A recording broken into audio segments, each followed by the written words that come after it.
국내외 경제 이슈를 알기 쉽게 쏙쏙 배워보는 시간입니다. 홍기빈 글로벌 정치경제연구소장님과 함께합니다. 어서 오세요. 네, 안녕하세요. 네, 자 오늘은 먼저 불안전 판매 논란이 일었던 홍콩 ELS 투자자들에 대한 정부의 배상 기준안 이 부분에 대한 얘기를 좀 나눠보겠습니다. 네. 보니까 일괄 배상이 아니라 이제 개별 배상이 기준이더라고요. 네. 이게 어떤 이유가 있는 겁니까? 크게 두 가지 이유를 얘기를 할 수가 있을 텐데요. 네. 저번에 우리가 그 해외 금리 파생, 그 연계 파생 상품이 있었어요. 줄여서 DLF라고 이제 얘기하는 부분인데요. 예. 거의 그때하고 2019년 일이었었는데 그때하고 비교하면 두 가지 점에서 이제 차이가 난다고 해요. 하나는 이제 상품 자체의 설계에 문제가 있느냐라고 하는 건데 이 DLF 그때 부분에서는 그 부분에서도 문제가 있었는데 이번에 ELS에서는 상품의 설계 자체에는 문제가 없었다라고 하는 겁니다. 예. 그러니까 일괄적으로 이걸 적용하기 힘든 부분이 있고 그다음에 이 판매 과정에서 이른바 불안전 판매라고 하죠. 예. 이게 충분히 설명이 되느냐 이 부분에 있어서도 ELS라고 하는 건 하도 광범위하게 판매가 돼 있기 때문에 경우마다 다르고 사람마다 다르기 때문에 이걸 일괄적으로 적용할 수가 없다. 그래서 경우와 상황에 따라서 다르게 배상을 해야 된다. 이렇게 이야기가 나온 것으로 알려져 있습니다. 기준이 참 여러 가지가 있었는데 보니까 개별 배상을 할 경우에 그러면은 이게 그 적정하다 적정하지 않다를 판단을 하게 되잖아요. 이건 누가 판단을 하게 되는 겁니까? 그러니까 지금 정부에서는 이게 만약에 아무런 것도 없다라고 한다면은 소비자하고 그 금융사 쪽하고 개별로 계속 소송을 해야 되는데 이런 비용이 어마어마하잖아요. 그렇죠. 그러니까 정부에서 지금 가이드라인을 낸 겁니다. 요 가이드라인에 맞춰가지고 요 경우에는 이렇게 배상한다라고 하는 걸로 소비자 측이나 금융사 측이나 합의해서 이렇게 진행을 하라라고 내놓은 건데요. 만약에 이것까지 그 합의를 하지 않는다. 지금 예를 들어서 지금 소비자 측에서는 이 정부가 내놓은 가이드라인을 아예 거부하겠다라고 하는 경우도 있거든요. 예, 저희 이번 주에 인터뷰했습니다. 예, 그렇습니다. 그 경우라든가 아니면 개별 경우라 하더라도 내가 이 경우에 들어가지 않는다라고 만약에 개별 소비자나 은행사 쪽에서 분쟁이 있을 경우에는 또다시 법정으로 갈 수밖에 없어요. 그러니까 이게 법적으로 문제가 될 소지가 완전히 사라진 건 아니고 일각에서는 이번 사태의 최대 수혜자가 그러니까는 대형 로펌이 되지 않겠느냐 뭐 이런 냉소적인 얘기까지 나올 정도입니다. 그러니까 다들 이게 그 모양새만 보면은 사실 어떻게 보면은 이제 투자자 입장에서는 개인한테 알아서 좀 받아라라고 떠넘기는 형국이 될 수도 있어서 그렇습니다. 결국에는 줄 소송으로 이어지게 되고 결국에는 이제 어부지리는 대형 로펌이 받는다. 왜냐하면 소송하게 되면 변호사 선임해야 하니까. 그렇습니다. 아, 그런 거군요. 그러면 일단 가정을 해보자. 이게 그 0%에서 100%까지 놓고 보면 이론적으로는 100%도 가능은 하지만 또 어떻게 보면 0%가 가능하다는 말도 그렇습니다. 되거든요. 근데 주로 대부분은 이제 20%에서 60%만 받는다고 하는데 이게 최대와 최소치의 경우를 좀 비교를 하면 좋을 것 같습니다. 알겠습니다. 이 논리가 이렇게 구성이 되어 있어요. 그러니까 말하자면은 이론적으로 따지면은 전부 다 배상받을 수 있는 사람도 있는 거고 한 푼도 배상받지 못하는 사람도 있을 수 있다는 거예요. 우선 그 기준부터 차근차근 말씀을 드리죠. 그러니까 은행사가 판매했을 경우가 다르고 그다음에 증권사가 판매했을 경우 또 다르고 또 은행사 증권사가 온라인으로 판매했냐 등등에 따라서 경우는 다른데 기본적으로 금융사가 물어야 될 책임의 부분이 그 손해액에서 23%에서 50%까지가 기본적으로 금융사가 물어야 할 부분입니다. 근데 여기서 차감을 하는데 만약에 이 피해자, 그러니까 소비자 측에서 정말 억울한 경우라고 한다면은 여기서부터 은행이나 증권사가 물어야 될 부분이 점점 늘어나요.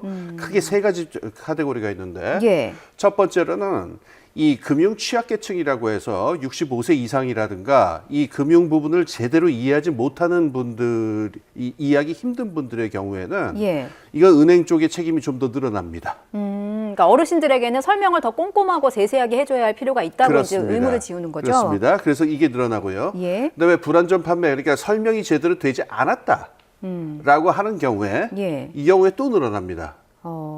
그다음에 이렇게 해서 한 가지 범주가 더 있는데 이 세 가지 범주에 다 해당된다라고 하게 되면 100%를 전부 받게 돼요. 근데 반대 경우도 있습니다. 마이너스로 들어가는 경우는 이 ELS 상품을 해가지고 투자한 경험이 많은 사람들 있죠. 이 경우에는 은행이나 증권사에서 그 배상해 줘야 될 부분이 점점 줄어들기 시작합니다. 예. 그래서 가령 이 중에서는 20번 이상 투자를 한 경험이 있는 분들도 있어요. 예. 이 경우에는 한 푼도 배상을 받지 못하게 됩니다. 그래서 점점 줄게 되죠. 예. 그래서 0%에서 100%까지 아주 광범위하게 폭이 늘어나게 되는 겁니다. 피해자들은 이 정부에서 내놓은 그 배상 기준안이 너무 은행의 입장에서, 그러니까 판매사의 입장에서만 네. 만들어진 것 같다라고 불만을 좀 표시하시더라고요. 예. 그 투자자들의 입장에 대해서는 어떤 생각이십니까? 예, 그러니까 투자자들 입장에서 그렇게 얘기할 수가 있어요. 네. 이게 불안전 판매, 이게 워낙 이해하기 힘든 상품이고, 아까 말씀드린 그 세 가지 범주 중에서 제가 마지막으로 그 언급을 안 한 게 있는데, 네. 특히 예금 적금 하러 오셨다가 이 은행의 권유를 받고서 예. 예금 적금을 하러 오신 분들인데 이걸 드신 분들이 있어요. 예. 이게 이제 결정적인 지점인데. 원금이 과연 유지가 되느냐가 제일 중요한 문제잖아요. 그렇죠. 예금 적금 하러 오신 분들은 이건 정말 그 알토란 같은 돈을 더 유지하고 불리려고 하는 건데. 예, 이자보다는 안정적으로 살짝만 그냥 내 원금 유지하면서 받아가겠다. 예. 문제는 이 ELS라고 하는 거는 원금이 그 날아갈 수 있는 가능성이 얼마든지 있단 말이에요. 네. 그러니까 이렇게 피해자들 입장에서 보면은 이건 불안전 판매 정도가 아니라 거의 사기를 당한 게 아니냐라고 하는 억울함까지 갖고 있는데. 예. 이 저번에 DLF의 경우에는 한 55% 정도, 그러니까 기본적으로 20%에서 30% 정도의 책임을 은행 쪽에다가 인정을 하는 걸로 얘기를 시작을 했었어요. 예. 그런데 이번엔 그게 아니고 아까 말씀드린 대로 판매 양상에 따라 가지고 완전히 전혀 배상하지 않을 수도 있다. 예. 그리고 이 은행 쪽의 책임을 인정하는 부분이 굉장히 적다라고 하는 이유 때문에 이 판매자 쪽, 이 소비자 쪽에서는 이건 굉장히 은행 쪽 입장을 감안한 거다. 이렇게 좀 얘기를 하고 있어요. 그렇군요. 이번에는 판매사 쪽의 입장을 보겠습니다. 이제 예. 은행권에서는 배임 문제를 좀 고민하는 것 같더라고요. 예. 자율 배상을 두고 이게 배임 문제가 어떻게 좀 연관이 돼 있는 걸까요? 예, 배임이라고 하는 거는 잘 아시다시피 그러니까는 이 주주들의 입장에서 봤을 적에 경영진이 주주들의 이익에 합치하지 않는 행동을 하게 되면 이제 배임으로 얘기가 되는 건데요. 예. 은행이나 금융사 쪽에서 만약에 이 소송이 걸려가지고 배상하지 않을 수 없게 됐을다라고 하게 되면 이건 당연히 배임이 아니겠죠. 예. 그런데 지금 문제는 소송을 걸지 않은 상태에서 예. 정부의 가이드라인이란 말이에요. 이 가이드라인에 해가지고 정부에서는 은행이나 증권사 보고 자율 배상을 하라라고 얘기를 하고 있단 말이에요. 예. 그럼 자율적으로 어떤 지금 소송이 걸린 것도 아닌데 자율적으로 배상을 하려 나서게 된다면은 주주들 입장에서는 이거는 은행이 배임 우리들의 이익을 해치는 게 아니냐 배임하는 게 아니냐라고 걸 수가 있으니까 이 가능성을 걱정을 하는 거죠. 그렇군요. 피해자들의 말씀을 들어본 걸 좀 떠올려 보면 정부 배상안을 받아들이지 않겠다, 그러니까 배상 신청을 하지 않겠다는 분들도 좀 있는 것 같아요. 그런데 그렇습니다. 이게 다윗과 골리앗이 싸움이 되지 않을까 우려하는 목소리가 높아서 어쨌든 소송을 제기를 해도 승소할 가능성이 이제 피해자들 입장에서는 있는 겁니까?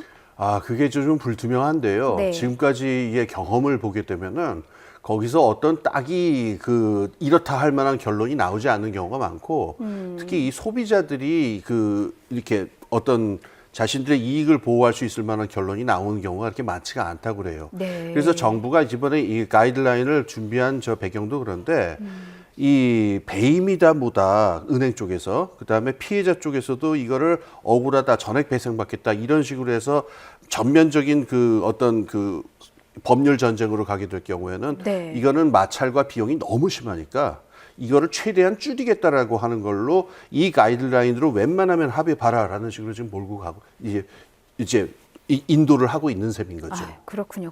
예. 금융당국이 조만간 고위험 상품 판매 제도 개선안을 발표할 예정이라고 합니다. 여기는 좀 어떤 내용들이 담겨야 될까요? 제일 중요한 쟁점은 이겁니다. 그러니까 지금 아까 DLF라든가 ELS 같은 경우도 봤지만은 예. 이건 사실 전문가들이 볼 때도 이건 너무 복잡하고 여러 가지 일들이 꼬여 있어서 이게 이해하기가 쉽지가 않거든요. 예. 근데 이제 은행이나 증권사에 오신 분들은 아주 단순한 걸 원하는 경우가 많아요. 이때 이걸 갖다가 설명을 할 거냐, 어떻게 할 거냐에 따라서 이게 불안전 판매 문제가 발생을 하니까 네. 여기서 어떤 절차를 통해 가지고 설명을 할 거냐가 중요한 쟁점이 되고요. 이제 더 심할 경우에는 도저히 이해시킬 수가 없을 정도로 복잡한 상품의 경우에는 아예 예. 판매를 제한해야 되는 게 아니냐 이런 얘기도 나와요. 근데 이 부분에서는 은행이라든가 이쪽에서 반발이 심할 수밖에 없죠. 예. 이쪽에서는 상품을 팔아야 되는 입장인데 아예 판매를 제한해버리면 어떻게 하느냐. 그렇죠. 결국 이 갈수록 복잡해지는 금융상품의 논리를 예. 어떻게 쉽게 금융 소비자들에게 안전하게 전달할 수 있겠느냐.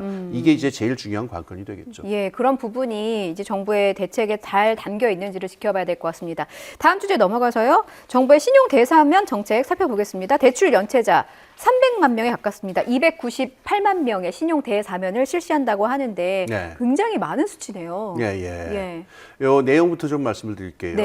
요 12일부터 시작해서 5월까지 지금 소액 연체자들이라고 그랬는데 정확하게 말하면 2천만 원입니다. 그러니까 2천만 원까지 연체가 돼 있는 분들이 요 기간 안에 그 연체된 액수를 정리를 하면 전액 갚게 되면은 그 신용 등급을 올려준다라고 하는 거예요.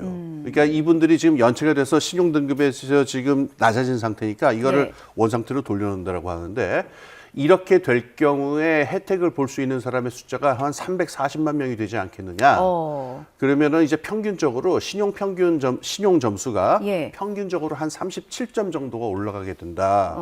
이런 이야기가 나오고 있습니다. 그러면 신용 점수가 높아지면 뭐가 달라지는 겁니까? 우선 카드를 발급받을 수가 있죠. 아, 신용 등급이 낮으면 카드 발급을 못 받게 되는 건가요? 그 신용 점수가 나빠 보신 적이 없는 것 같습니다. 예. 당연히 그 카드를 발급을 받을 수가 없게 되고, 그러니까 요번에 만약에 이 조치를 통해 가지고 소액을 빨리 갚으신 분들이 점수가 올라가게 되면 카드를 발급받을 수 있는 분들이 한 17만 명, 15만 명 이렇게 되지 않겠느냐라고 하는 게 있고요. 두 번째로는 이 대출을 받을 수 있는 게 이 제2금융권에서 제1금융권으로 넘어갈 수가 있죠. 예, 아시다시피 이제 그러니까 제1금융권에서 대출을 받으면 금리라든가 이게 유리해지는데, 그렇죠. 이 신용 점수가 낮으면은 제1금융권에서 대출을 받기가 힘들어져요. 그래서 지금 만약에 37점 이렇게 올라가게 되면은 저축은행이라든가 제2금융권에서만 거래하시던 분들이 이제 은행에서도 대출을 받을 수 있게 되는 거니까 이게 또 큰 혜택이 될 수가 있죠. 그렇군요. 제가 신용카드 발급받은 지가 오래돼가지고 이제 어려운 분들의 사정을 미처 헤아리지 못하신 것 같아서 죄송하다는 말씀드립니다. 아, 이렇게 해서 신용 대사면이 이루어지면 일각에서는 그럼 성실하게 빚을 갚은 분들도 굉장히 많으시잖아요. 그럼 이런 사람들은 나는 꼬박꼬박 빚 갚느라 너무 아끼고 살고 너무 힘들었는데 그럼 내가 뭐가 되나 이런 허탈한 감정도 좀 드실 것 같거든요. 도덕적 해이 논란 없겠습니까? 그러니까 말이 조금 엇갈리는 부분이 있습니다. 일단 아까 말씀하신 대로 이제 억울하다 하시는 분들도 계시는데 연체 이제 해보신 분들은 알겠지만은 정말 마음이 너무 불편하잖아요. 연체가 되면은 연체되지 않으려고 그 마음의 불편한 거를 참고서 그냥 악착같이 벌어서 이렇게 해오셨던 분들은 이제 연체해온 사람들은 뭐 너무 편하게 마음 편하게 하다가 지금 한 번에 저거 하는 건데 그럼 그동안 마음고생해온 나는 뭐냐라고 하는 분들 계세요. 그럼요. 그러니까 이 부분들도 분명히 이제 감안을 해야 되는데 정부 쪽 입장도 좀 생각을 해봐야 됩니다. 그러니까는 어떤 입장이 있을까요? 이게 그냥 갚지 않았는데 그냥 탕감을 해준다 이런 거랑은 전혀 다르다. 전액을 갚은 사람들한테만 주는 혜택이니까 이 사람들도 나름대로 책임을 다 한 거고 그다음에 소액 연체다. 그 연체액이 크지 않고 아직 2천만 원 정도의 액수를 연체했다가 그걸 전액 갚은 사람들이니까 이걸 갖고 도덕적 해이까지 얘기하는 건 좀 지나치다. 이런 게 이제 정부 입장이죠. 그렇군요. 무조건적인 비탄감은 아니다라는 입장. 이 금융권에서는 이제 우려하는 목소리가 나온다고 하더라고요. 그러니까 취약계층에서 신용카드를 발급하고 그러면 이제 대출을 또 받을 수가 있는 거잖아요. 카드 발급하고 대출 받고 이러면 이 제2금융권의 건전성에도 좀 문제가 되지 않을까 싶은 우려가 하나 있는 것 같고 그리고 이제 그 2금융권에서 대출을 받았던 분들이 신용 등급이 높아지게 되면 이제 1금융권으로 또 올라갈 수 있잖아요. 그러면은 고객을 사실상 1금융권에 빼앗기는 셈인데 지금 2금융권의 사정이 그렇게 좋지가 않습니다. 그래서 더 나빠지는 거 아니냐 이런 우려를 좀 하시는 것 같더라고요. 맞습니다. 그러니까 제2금융권에서 이게 우려의 목소리가 나오는데요.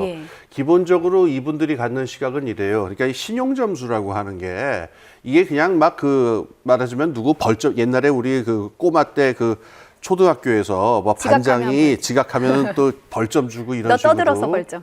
떠들어서 벌점 이런 게 아니고 신용점수란 건 나름대로의 리스크 평가의 기준을 가지고서 체계적으로 이루어진 건데 이걸 한 번에 일괄적으로 37점이 올라간다라고 한다면은 이건 금융체제 전체의 어떤 시스템적인 혼란이 야기될 수밖에 없다라고 하는 기본 시각을 가지고 있는 분들이 있어요.